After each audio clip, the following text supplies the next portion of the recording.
Hello दोस्तों इसका folding safety series जो हम लोग का चल रहा है उसका ये क्लास 2 वीडियो है। ऑलरेडी क्लास 1 वीडियो अपलोडेड हो चुका है चैनल पे। अगर आप पहली बार इस चैनल पे आए हुए हैं और आप क्लास 1 वीडियो नहीं देखे हैं इसका फोल्डिंग के बारे में, सबसे पहले आप क्लास 1 वीडियो को देखें एक बेटर अंडरस्टैंडिंग के लिए, क्योंकि क्लास 1 वीडियो में हम लोगों ने ऑलरेडी बहुत सारे टॉपिक को कवर कर चुके हैं और इसी तरह क्लास 2, क्लास 3, क्लास 4 करके पूरी इसका फोल्डिंग चैप्टर को हम लोग कवर करने वाले हैं एक बेटर अंडरस्टैंडिंग के साथ, विथ एग्जाम्पल्स के साथ। तो दोस्तों अगर आप इस चैनल पे पहली बार आए हुए हैं, चैनल को सब्सक्राइब करें फॉर फर्दर सेफ्टी वीडियोस के लिए, फॉर इसका फोल्डिंग वीडियोस के लिए। विदाउट डिले किए हुए दोस्तों अपने टॉपिक पे चलते हैं। इस वीडियो में हम सबसे पहले देखेंगे ओवरहेड पावर लाइंस के बारे में, क्योंकि जब भी कोई इसका फोल्डिंग होता है तो वहाँ पे हमको 100% पता होनी चाहिए कितनी डिस्टेंस पे कोई भी लाइव वायर होनी चाहिए, कितनी उसकी हाइट होनी चाहिए। The possibility of electrocution is serious consideration when working near overhead power lines. क्या पॉसिबिलिटी होती है अगर कोई भी इसका फोल्डिंग पे काम करता है नियर ओवरहेड पावर लाइंस, उसका क्या क्या डिस्टेंस होनी चाहिए, कितने लिस्टेड स्टैंडर्ड उसका क्या होता है। दोस्तों अगर कोई भी इसका फोल्डिंग पे काम कर रहा होता है एटलीस्ट उसकी 10 फीट हाइट होनी चाहिए कोई भी ओवरहेड पावर लाइंस का। यानी कि कोई भी इसका फोल्डिंग पे कोई वर्कर काम कर रहा है, आप जब भी इंस्पेक्शंस के लिए जाएं एज ए रिस्पॉन्सिबल पर्सन, आपको वहाँ पे अगर कोई भी ओवरहेड पावर लाइन है तो आपको वहाँ पे 100% इंश्योर होनी चाहिए जो वो 10 फीट हाइट है कि नहीं जहाँ वर्कर काम कर रहा है वहाँ से, या फिर अगर पॉसिबल है तो उस वायर को आप डाइवर्ट कर सकते हैं। बहुत सारे कंस्ट्रक्शन साइट में आप देख सकते हैं वर्कर जो काम करते हैं इसका फोल्डिंग में ही वायर को फोल्ड कर देते हैं। तो जब भी कोई भी वायर अगर थोड़ा सा भी उसमें कोई डैमेज होगा या फिर कोई भी उसमें थोड़ा कट होता है तो क्या हो सकता है उसमें इलेक्ट्रिक्यूशन फैल सकता है और पूरी इसका फोल्डिंग में जो भी उसके अंदर में आता है उस पर काम कर रहा होता है सबको इलेक्ट्रिक्यूशन हो सकता है। अब ये 100% श्योर करें इसका फोल्डिंग वायर के बारे में, एटलीस्ट उसकी 10 फीट हाइट होनी चाहिए, यानी इसका फोल्डिंग में टच नहीं होनी चाहिए, इसका फोल्डिंग पार्ट में कोई भी वायर टच नहीं होनी चाहिए। उसके बाद से दोस्तों हमारा प्रॉपर इसका फोल्डिंग सपोर्ट, फॉर एग्जांपल से हम समझेंगे एक इसका फोल्डिंग का प्रॉपर सपोर्ट क्या होता है।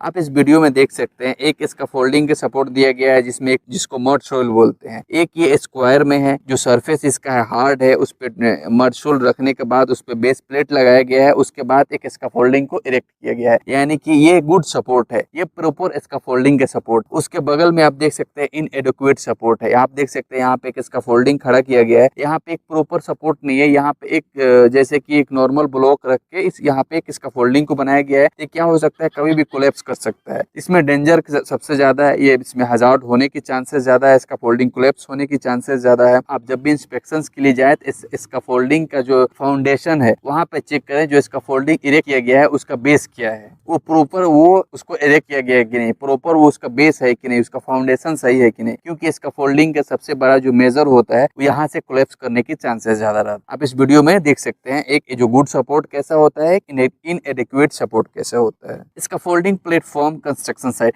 यानी कि दोस्तों फॉर एग्जांपल जब भी एक कंस्ट्रक्शन साइट का कैसा है इसका फोल्डिंग प्लेटफॉर्म्स होने चाहिए। Platform be fully planked no more than 1 inch gap, यानी कि जब भी दोस्तों इसका फोल्डिंग कोई भी बनता है तो कोई इसका फोल्डिंग का जो प्लेटफॉर्म बनता है जिसपे वर्कर खड़े होकर काम करते हैं 1 इंच से ज्यादा गैप नहीं होनी चाहिए, यानी कि उसमें थोड़ी सी आप उसमें कोई अगर गैप रहता है तो वो चलेगा, लेकिन 1 इंच से ज्यादा गैप अगर होता है एज पर स्टैंडर्ड के वो अनसेफ है। तो वहाँ पे आप इंश्योर करें कि कोई भी गैप 1 इंच से ज्यादा नहीं होनी चाहिए। Platform be able to support its weight and 4 times maximum load, यानी कि अगर दोस्तों कोई भी इसका फोल्डिंग बन रहा है तो कोई इसका फोल्डिंग का जो कैपेसिटी है वो 4 टाइम्स ज्यादा होनी चाहिए, यानी कि अगर उस पर 10 बंदे काम करने के लिए इसका फोल्डिंग को बनाया जा रहा है तो उसका कैपेसिटी इतनी होनी चाहिए जो 40 बंदे की वजन सह सके। अगर आप उस पर 10 ब्लॉक रख रहे हैं तो उस पर 40 ब्लॉक उसका वजन सहने की क्षमता होनी चाहिए, लेकिन उस पर अगर काम करेगा 10 बंदे ही काम करेगा लेकिन उसका कैपेसिटी 40 बंदे की होनी चाहिए। तो आप ये 100% इंश्योर करें जब भी कोई इसका फोल्डिंग इरेक्ट किया जाता है तो उसका कैपेसिटी क्या है, वो 4 टाइम्स उसका कैपेसिटी होनी चाहिए। प्लेटफॉर्म भी एटलीस्ट 18 इंचेस वाइड होनी चाहिए, यानी कि जब भी कोई इसका फोल्डिंग प्लेटफॉर्म को बनाया जाता है, इसका फोल्डिंग प्लेटफॉर्म बन के तैयार होता है, उस पर वर्कर काम करने के लिए जाते हैं, इसका फोल्डिंग का जो प्लेटफॉर्म का चौड़ाई होता है वो कितनी होनी चाहिए, वो एटलीस्ट मिनिमम 18 इंच होनी चाहिए। उससे ज्यादा आप चौड़ा कर सकते हैं, मुश्किल नहीं है, लेकिन एज पर ओसा स्टैंडर्ड के अकॉर्डिंग आप 18 इंच से कम नहीं बना सकते हैं। 18 इंच से आप कम बनाते हैं वो इसका फोल्डिंग प्रॉपर नहीं है, वो अनसेफ है, उस पर वर्कर चढ़ के काम नहीं कर सकता है एज पर स्टैंडर्ड के अकॉर्डिंग। आप देख सकते हैं इस वीडियो में एक इसका फोल्डिंग प्लेटफॉर्म बनाया गया है। This is not a properly constructed scaffold, यह एक एक प्रॉपरली कंस्ट्रक्टेड स्कैफोल्ड नहीं है, क्योंकि यहाँ पे आप देख सकते हैं एक प्लेटफॉर्म प्रोवाइड किया गया है जो एक प्लैंक ओनली रखा गया है। ये स्कैफोल्डिंग प्लेटफॉर्म नहीं है। यहाँ पे देख सकते हैं बहुत सारे गैप है, ये 18 इंच वाइड नहीं है, यह एक प्रॉपर स्कैफोल्ड नहीं है। अगर इस टाइप का कोई भी स्कैफोल्ड होता है एज पर स्टैंडर्ड नहीं है, वो ओशा हो सकता है या फिर कोई भी स्टैंडर्ड के अकॉर्डिंग वो नहीं है, उस पर वर्कर चढ़ के काम नहीं कर सकते हैं। स्कैफोल्डिंग प्लेटफॉर्म ऑन साइट, अगर कोई भी दोस्तों अगर कोई स्कैफोल्डिंग प्लेटफॉर्म साइट्स पे बनाया जाता है तो उसकी हाइट क्या होनी चाहिए? The height of the scaffold on the site should not be more than 4 times its maximum base dimensions unless guys ties या ब्रेसेस आर यूज्ड। यानी कि दोस्तों अगर कोई भी स्कैफोल्डिंग प्लेटफॉर्म बनता है आपके साइट पे, आप इस वीडियो में देख सकते हैं उसकी जो डायमेंशन होता है, उसकी जो नीचे की चौड़ाई होती है उससे 4 टाइम्स से ज्यादा एबव नहीं होनी चाहिए। यानी कि नीचे की चौड़ाई उसका डायमेंशन जो है 5 फीट है तो उसका हाइट 20 फीट ही होनी चाहिए, उससे ज्यादा एबव नहीं हो सकता है। क्या वो मोबाइल स्कैफोल्डिंग हो या फिर एक नॉर्मल आप स्कैफोल्डिंग बना रहे हैं, आप ये 100% इंश्योर आपको ये पता होना चाहिए जब भी आप इंस्पेक्ट करने के लिए जाएं, एक स्कैफोल्डिंग की अगर डायमेंशन 5 फीट है तो उसकी जो हाइट होनी चाहिए 20 फीट होनी चाहिए, यानी कि 4 टाइम्स उसका डायमेंशन होनी चाहिए, यानी कि 4 टाइम्स से ज्यादा एबव नहीं होनी। आप इस वीडियो में ऑलरेडी देख के समझ सकते हैं, एक एरो लगाया गया है ऑलरेडी जो 5x20 का। उसके बाद दोस्तों प्रॉपर स्कैफोल्ड एक्सेस क्या होनी चाहिए, यानी कि अगर कोई भी स्कैफोल्डिंग बनता है तो उसका प्रॉपर एक्सेस क्या होनी चाहिए, क्योंकि एक्सेस के बारे में हमको 100% इंश्योर होनी चाहिए। कोई भी स्कैफोल्डिंग का एक्सेस कैसा होनी चाहिए, उसका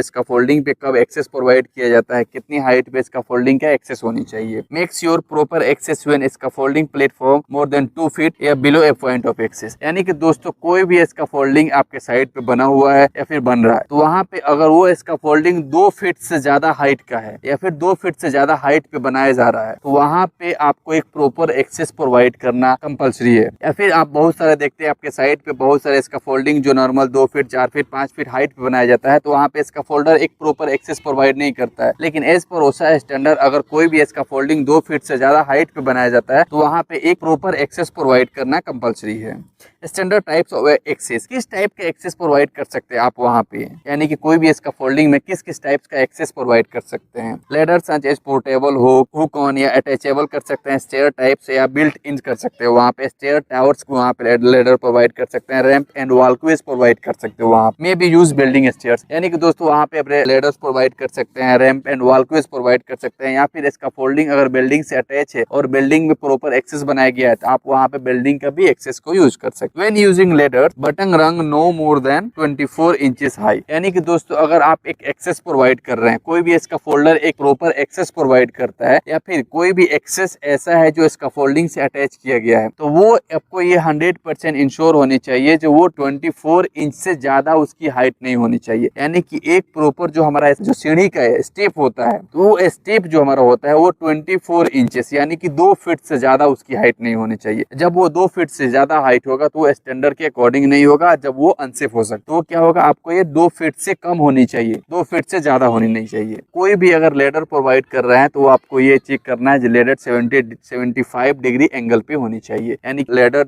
सीधे खड़ा नहीं होनी चाहिए, उसको एक एंगल में इसके सपोर्ट के साथ 75 डिग्री एंगल पे होनी चाहिए। तो दोस्तों ये था हमारा एक शॉर्ट था जो क्लास 2 है। इसी तरह क्लास 3 क्लास 4 करके फोल्डिंग के पूरी चैप्टर को पढ़ेंगे एक बेटर अंडरस्टैंडिंग के साथ। और अभी तक आप इस चैनल को सब्सक्राइब नहीं किए हैं तो इस चैनल को सब्सक्राइब, और जो आपका दोस्त इसका फोल्डिंग चैप्टर के बारे में एक बेटर अंडरस्टैंडिंग के साथ पढ़ना चाहता है पूरी चैप्टर सीरीज बाई में और क्लास बाई क्लास पढ़ना चाहता है तो उसको आप इस वीडियो को भेज सकते हैं फॉर इसका फोल्डिंग वीडियोस के लिए, इसका फोल्डिंग नॉलेज के लिए। और दोस्तों इसी तरह आपको हर चैप्टर का नॉलेज मिलेगा, हर चैप्टर का सीरीज मिलेगा इस चैनल पे। और अभी तक आप इस चैनल को सब्सक्राइब नहीं किए हैं तो सब्सक्राइब करें, अपने दोस्तों के पास शेयर करें। ओके दोस्तों, थैंक यू।